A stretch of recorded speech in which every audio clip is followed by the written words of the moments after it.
ಏನ್ ಬಂದೈತ್ ಗುರು ನಮ್ ಜನಗಳಿಗೆ. ಅಷ್ಟ್ ಕಷ್ಟಪಟ್ಟು ವಿಡಿಯೋ ಮಾಡ್ತೀವಿ, ಒಂದ್ ಲೈಕ್ ಮಾಡಲ್ಲ, ಒಂದ್ ಫಾಲೋ ಮಾಡಲ್ಲ. ಯಾರ್ಯಾರೋ ಕಿತ್ತೋದ್ ನನ್ ಮಕ್ಳಿಗೆಲ್ಲ ಫಾಲೋ ಮಾಡಿದ್ರೆ, ಅವ್ನ್ ಯಾವನೋ ಪೆಟ್ರೋಲ್ ಕೊಡ್ತಿದ್ದ ಅವನಿಗೆ ಫಾಲೋ ಮಾಡಿದ್ರೆ ಅವ್ನ್ ಸರಿಗಂದ ನಮ್ಗಳಿಗೆ. ಅಷ್ಟ್ ಚೆನ್ನಾಗಿರೋ ಕಂಟೆಂಟ್ ಮಾಡ್ತೀವಿ ಅಂದ್ರೂ ಫಾಲೋ ಮಾಡಲ್ಲ. ಇನ್ನ ಯಾವ ತರ ಮಾಡ್ಬೇಕು?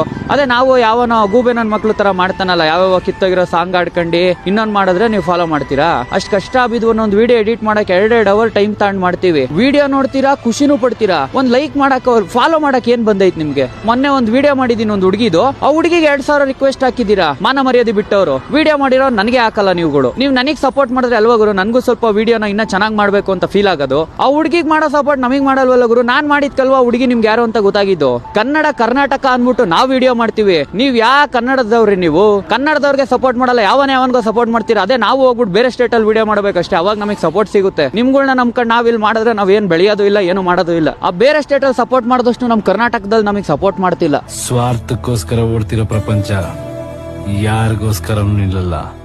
ನಾವೇ ತಡೆದ್ ನಿಲ್ಲಿಸ್ಬೇಕು.